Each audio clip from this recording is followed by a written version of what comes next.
questions like, okay, yeah, how have you, or how have you been looking at homes? Have you seen a lot of homes? Okay, cool. How have you been looking at them? Open houses, or open houses and our agent will take you such.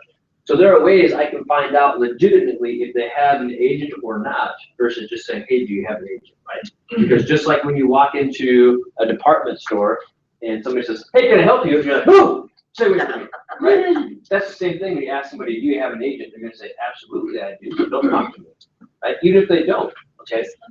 Yeah, just look at. So it's an important question to ask, or it's important to ask the questions that at least give you enough information to determine whether or not they actually have an agent, right? Okay. So do you take it a step further and say, gee, I know a lot of agents in the I do. area. If I can tell that. What's your agent's name? If I can tell it, they probably are just BSing me. Yes. I might say, oh, cool, who's your agent? So I say, oh my gosh, cool, who's your agent? I'll say it just like that. It sounds really nerdy and dorky. But I ask it overly nicely, oh my gosh, who's your agent? They'll be like, Yeah. And that's when I thought, you don't have one, you liar. That's just what I'm trying to have fun with people. But then otherwise it's like, oh, it's so-and-so, oh, cool, very cool. And here's the deal, if you like this one, let them know, tell them to reach out to me, and let's do something. I'll send them the disclosures, anything you guys need, right? How would you approach somebody that comes into an open house that just has like the attitude of like somebody does not want to talk to you at all? They don't even want to look at you, Zach. You might sell them a Kirby vacuum cleaner. Maybe, Like the people that come in with that attitude. How do you manage those people? Because I think maybe where I'm struggling, because I had one lady that came into an open house. She had the worst evil look on her face. It frightened me actually to be in the room with her. Like it was so weird. This is what I would do. So uncomfortable. Do you have somebody here in the local market that's a competitor that you don't really like very much, John? Be honest. I don't know. Yeah, sure. Yeah, I'd give them their card. Seriously. I mean, like, I even went to the point to, like, I tried to meet her, shake her hand, like, hi, my name is Sean, welcome to the open house. Yeah. And you are, you know what I mean? Yeah. Like, Yeah. Didn't want to say a word, like, it was so weird. If someone's gonna be rude, guys, just Let them know. yeah, don't waste your time. Yeah. Don't waste. And I know that sounds weird. It's like, okay, dude, that's easy enough for you to say. You got plenty of clients. Okay. Yeah, I get that. I hear you. I know what it was like to be that dude on day one who was like, hey man, someone's got a pulse and they have $1, I will show them a home because hey, they might be able to buy it, right? But what I'm telling you is, be way more. We as agents are probably, if we look at all the professions out there, we are probably one of the worst professions about guarding our time. In our minds, we view our time as something we can give away to people to try to get their business. Right? When in reality, it's the opposite. People should want and desire our time. That's why we're compensated what we're compensated. You know what I mean? I don't have the time to just go meet random people who aren't motivated or pre-approved at properties. I don't. I love you. I want to help you. I genuinely do. I don't judge you because you're not pre-approved. That's not a judgment thing. I don't judge you because you're not motivated right now. I prioritize you because I'm a business. I'm not a charity right now. I'm not running a Parade of Homes special where I just go show you every single home that you want to see in the hopes that you buy one over the next 10 years. That's not a good use of my time, right? Does that sound harsh? It does. I'm a high I. That's not how I am. Like me, I'm the kind of guy that wants to be like, hey, if you want to see a house, let's go look at homes. That's what, let's just go do it. I don't even care if you buy one, right? But it's through coaching and training and stuff I realized, hey man, your time, you have to protect it, you have to dedicate it to finding and generating more business. And if I'm out showing unmotivated, unqualified people properties, how long does that take from start to finish? To go show somebody 3 properties from start to finish, how long does that take? The lead up to time, to improve the showing time. 2 to 3 hours. Yeah, I would probably say 3 to 5. You gotta talk to them. You gotta find the properties. You gotta book the showings. You gotta line them up. You gotta go. You gotta drive to get to them. Then you gotta actually view them. Like you're talking 3 to 5 hours. You've just invested in somebody that may or may not turn into a transaction. Right? What else could you have done during that 3 to 5 hours? Lead generating. You could have done your daily 10-4. Probably could have done double that. right? You could have set 2 to 3 appointments during that time with motivated, qualified people, right? I'm not telling you anything that wasn't a huge aha for me. That was a huge aha for me. I was like, oh my gosh, we're looking at home. Let's go check it out. Let's go check it out. Let's go check it out. I was doing so much of that that I was not focusing on the business that I should have been prioritizing, right? And here's the worst thing. If you're out there just meeting every Yahoo that's interested in a property and you do have clients, what's that doing to the level of service you're providing them? Who should come first? Absolutely. The people you know are going to be a payday, right? So you have to flip your thinking on that, and you have to understand that your time is extremely valuable. Because let me ask you this: what do you bring to a real estate transaction? When are you the most valuable as a realtor or in a real estate transaction? When it comes to the transaction. Absolutely. Are you super valuable when it comes to looking at homes? No. I hate to break it to you, you're not, right? Like I could hire a 15-year-old kid to go show something, right? Not legally, but I'm saying like when it comes to skill level, I could hire some teenager just to go show homes. That's too easy, right? When does your value, when does your professional expertise actually come to bear? Yeah, it's during the contract. I would argue it's probably during the consultation a little bit, but then it's also, majority of it's when you're actually writing up that purchase agreement, when you're negotiating and bringing the deal together. And oh, by the way, when you're in that magical gray period of pending, right, where everybody thinks you're just in Jamaica chilling on the beach, when in reality, you're dealing with crazy lenders, you're dealing with crazy tax issues, you're dealing with crazy title people, you're dealing with crazy insurance stuff, appraisers, home inspectors, just to get the deal closed, right? Showing the home is the easy part. Taking the listing is the easy part. It's bringing the deal together and then getting it to a successful closing that's the difficult part. My wife Carly right now, she's been going back and forth with a crazy agent on a deal for one of our buyers. We got it under contract. Then all of a sudden we found out, oh, there was several non-disclosed issues. Let me rattle them off to you. Mr. Seller happens to be married. Oh, we didn't know that. That was not disclosed. Well, in Minnesota, it's 1 to buy, 2 to what? So we're going to need her signature. Oh, by the way, Mrs., she's not a U.S. citizen. Hey, that's cool. That's fine. That's awesome. But guess what? That was not disclosed on any of the forms, and that's asked for in at least 2 places, right? Yeah, it's a FERPA issue now. It asks in the listing agreement, number 1, are you married? Number 2, are any of the owners a foreign person or a non-U.S. citizen? It's on the actual disclosures, and it's on the PA, right? So not was it just not disclosed, it was disclosed incorrectly. So then we find out we're gonna have a FERPA issue. We need to set aside 10 grand to close, right? Well, they're saying, well, no, your buyer needs to sign this affidavit saying they waive X, Y, and Z, and if there's an issue, the buyer will handle it because we have an exemption. So great, that's cool. Number 1, there's no way, and you know what, the buyer's gonna agree to that. Number 2, if we have an exemption, show them the exemption from the IRS. Well, we've looked at the IRS's website and we know we meet the criteria for that exemption. Great, so what you're telling me is you don't have that exemption yet. If you have the exemption from the IRS, send me the paperwork. Otherwise, we're gonna escrow the funds. This is a non-issue, no discussion. Pushing back, pushing back, pushing back. Oh, by the way, we forgot to disclose the association is dealing with a bit of litigation right now. You know what I mean? Like, okay, Mr. Average Buyer, Mrs. Average Seller, go ahead and figure this out. You know what I mean? That's where your value and your expertise come into play. That's why you're compensated what you're compensated, because we're the people that figure that stuff out and work through it. And oh, by the way, protect our clients throughout that process. So that's just one of many stories. You guys have all had your own stories, I'm sure, right? So change the way you perceive yourself and how you run your business.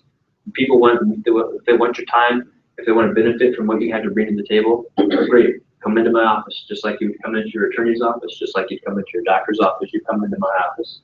We'll have a consultation. We'll decide if we're going to work together, and we'll come up with a plan. Right? When you meet with an attorney, what do they help you do? Yes, they help you come up with a plan. Okay, here's what we're going to do. Right? When you meet with a doctor, when you're done meeting with your doctor, what do they typically do? Send you a big bill. Huge bill, huge bill. Well, typically they're gonna give you some sort of prescription, or they're gonna give you a diagnosis and say you need to schedule these appointments with these people or whatever. They help you come up with a plan and tell you what to do next, right? And they answer your questions. We're the same way, come in, we'll listen to what you're trying to do, we'll answer your questions, and we'll tell you how we should proceed. Hey, you wanna buy at the end of 2017? Great. Here's what you should do. We're gonna put you on listing alerts. We're not gonna start looking at homes quite yet because it's way too early. I'm gonna introduce you to a lender, get pre-approved, look at your budget. And if you want to be in a home in November, that means we're going to start looking at homes when? Maybe August, September, maybe August. I'm not going to go look at homes right now. Because in my mind, that's a waste of my time, right? And oh, by the way, it's a waste of your time. And I'd be doing you a huge disservice if I show you homes today that you're never in your wildest dreams are going to be available in November, right? So let's be smart about this. Don't be Mr. Nice Guy like I was and waste your time saying, oh, you want to be at home in November and it's March? Let's go look at homes for the next 6 months. Oh my God, right? That sounds like a terrible idea. But at the time, it seems like, oh, man, I got to do it next to get this client, right? No, you just tell them up front, here's the deal. We're going to start looking at homes in August or September. If something changes, let me know. If your timeline bumps up, let me know. We'll start the process sooner. Right? In the meantime, if you really want to see properties, go to some open houses. Here's some cards. Take them with you. Look at some properties. All right? Does that make sense? How many of you are like, I could never say that to somebody? Actually, you have to say it several times. You to some do. people. You have to be unapologetic about it. I remember, and this was tough because they tell you, hey, you have to do this with your friends too. Like that's the toughest. I remember I had a friend of mine. She wasn't pre-approved yet, and she kept wanting to see homes. I'm like, you have to get pre-approved first. You have to. You know what I mean? It just like set that as an expectation from day one. Well, Are you digging what I'm saying or what? yeah, I do. I see It's some such stuff because in the chair. I know of specifically like a couple of people that I'm working with that if I said that to them, they probably would just stop talking to me. And then they just go find another agent. Seriously, I'm not even kidding you. Are Right. they friends? I don't know how good of friends they really are. You know what I mean? Well, I just we fired a buyer last week, and I don't do it very often because I want to help as many people as possible for several reasons. Number one is I get paid, right? And I fired her because she had an attitude. Really? Yeah, absolutely. So I met her. I did what you shouldn't do.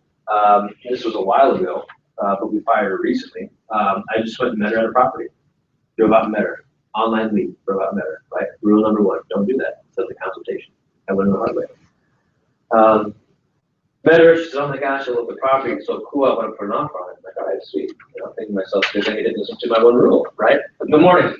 But of course, it's okay, great, I pre-approved, no, okay, I'll put you in touch with the lender, I'll put you in touch with Brian, and see if we can get you pre-approved. Well, she meets with Brian, and Brian's like, hey, nice enough lady, but she's nowhere near. Like, she needs to do some credit repair, we're talking maybe a year from now. Like, okay, cool, you know, that's awesome, you know, at least maybe I've built that connection, we'll stay in touch with her and convert her at some point. So he had that conversation with her, we have her on listing alerts, whatnot. So then she sends an email or a text to either Carly or Kelly recently saying, hey, there's this property in Burnsville, I'd love to go see it. And we said, great, you know, yeah, Did something change with your credit repair? I'm gonna say, and I said something to you, first off, I checked with Brian, right? Brian, you know, is this person good to go? No, we still have some time on this. So it basically said back to her, hey, that's awesome, you know, as far as we're, as far as we know, we checked it with Brian, he said you're still a ways out from being able to be qualified, blah, blah, blah, blah, so, you know, let's continue to make progress there. And at that point, So you basically said, no, we can't go see that house. yeah, in a nice way, right? We gave some reasoning, it wasn't just a no. We said, hey, you know what, it does look like a great property, but we're just not where we need to be financially and pre-approval yet, so it doesn't make sense to take a look at it yet. Or if it's an open house, we're taking people to the open, right? Well, this is when her true colors came out, and it was basically like, no, I can't believe you won't show me the property, you know, blah, blah, blah, blah, you know, this, that, and the other, like, okay, best of luck to you. And then I sent an email to folks on our team, Brian, and said, hey, just, you know, we're firing this buyer. We're no longer working with her. Brian, if you want to continue to pursue working with her, by all means, knock yourself out. Just know we're no longer going to be your agent, right? How did you tell her that? And I said, best of luck to you. Well, in a text or? In a text, because she started texting me. Okay. And number one, like, I don't do that. That's not my role anymore. That's Carly and Kelly. So I'm like, I'm already kind of annoyed. I'm not really annoyed, but I'm like, okay, go bye. See you. Peace, homie. You know, ain't nobody got time for that. Right? So, and I'm telling you, when you run your business, when your business gets to the point where you can do that, number one, it's kind of satisfying. Number two, you know you're protecting your time. Right? You're running it like a business. Okay. So again, that's why we follow the rules and follow the timeline. And what she was doing is, and she would have run us ragged. She would have run us ragged, seeing home after home after home after home, being nowhere near being pre-approved, and quite frankly, probably maybe not ever getting pre-approved. You know what I mean? So if we would have let her bully us into showing her property after property after property for the better part of the year, and she never closed on one, would that have been a smart business move? Absolutely not. So guess what? I'm gonna pull the plug now. Adios. I'm gonna take the high road. Best of luck to you. I wish you nothing but success in your journey, because it's gonna be a journey, right? And we're gonna go find someone else. Right? Should you use, maybe you, sorry, I'm hourly. Use that as maybe, how do I say this appropriately, but should you be meeting with those people even though you know that they aren't approved, or I'll do a consultation all day long. do you pull referrals, or is that maybe the same network that they're hanging out with might not be a network you want to hang out with, or what you? No, I'll take a consultation all day long. Okay. Because in that consultation, we talk about when we set the expectation of getting pre-approved, how we're not going to see the homes until they're pre-approved. And I'll say, oh, by the way, you know, I'll build in at least 2 referral scripts in that initial consultation as well. Okay. But that was my failure, is I didn't do the initial consultation. The team did it, right? Because there she would have learned, hey, with us, you don't view homes until you're pre-approved. And I spin it. I don't make it about us. I make it about them, because we would be doing you a disservice if we did that. We don't even know what your budget is yet. If I start showing you homes and we find out they're 50 grand over your budget, I did you a huge disservice, because now you fell in love with the price point you can't afford. That's not fair to you. I say it like that, right? It's all about you. It's not about me. Let's figure out what the budget is. And then, oh, by the way, because if you do find one that you like and you want to make an offer, well, we can be in a position of strength. We're already pre-approved, and we can put an offer in immediately. If we're not there, we're going to be jumping through hoops, and your offer is going to be much weaker than it could be. Let's get you pre-approved. Let's find out what your budget is. Then we'll start taking a look at the property. And again, if you're 6 months out, we're not going to start right now. We'll start looking in a few months, because any of the properties I show you today are no longer going to be available. So again, I would be doing you a huge disservice if you fell in love with the property today that you're not going to be able to buy. So all you're ever going to be able to do is think about that property and compare every home to that one. Don't even go down that road, right? So I'll share with you guys my consultation and show you how I do it, especially with buyers, because I remember these are all things that when I was first in the business, I was like, how do I tell a person that? How do I tell a person I'm not going to show you property? Because I had the same reaction. They're going to say, all right, on to the next dude, right? But there are ways you can have those conversations and explain it to them so they get it. You set the expectation, and by the way, they sign a contract with you. So now you're not fearful they're going to go run off to somebody else, right? It's all about number one, not having the fear to have that conversation, because more often than not, they're open to it and they get it. And then number two, it's actually having that conversation. Yes, sir. Oh, no. Oh, sorry. Just stretching. Other thoughts or takeaways on that? So I have like 3 people right now that I have buyers contracts with that I signed right away, knowing that they weren't ready. Absolutely. But I still signed them because I knew that I could get them in touch with the right lender that would help them get to where they needed to go, and did what you talked about. It's like, we aren't ready to start looking at homes. We have to get this done first. Right. But I still sign them, and I follow up with them all the time. And finally now they're probably in the next 2 months, I got at least 2 of them that are going to be ready. Really? See, good for So you. you just got to keep following up with them. The follow-up is crucial, and we had so Carly, she's been a busy bee over the weekend. She got an offer accepted for a buyer of ours that we did the consultation with over a year ago. Mm-hmm. You know what I mean? But one of the power of the consultation and why it's so crucial is they sign something with you, right? When you sign something with somebody, do you then view that relationship a little bit differently? Yeah. How is it different? Automatically, well, feels better for you, like, you know, you didn't waste your time, number one. Well, yeah, And also as you an have- agent, you're You doing have what? an obligation to them now. That's the biggest thing. There's As a a fiduciary obligation Right. as well. There's not as much, like, you don't feel like you're still trying to sell yourself, or You've got some loyalty in theory, right? You've got some buy-in, you've got some commitment from them. So now you're not as worried about that you're wasting your time, right? For lack of a better term. When somebody signs on with me, I think to myself, cool, I've got some commitment. We're not wasting, when we invest in this person and our time with this person and helping this person, I know we're not wasting our time because they've agreed to show us some commitment, right? And again,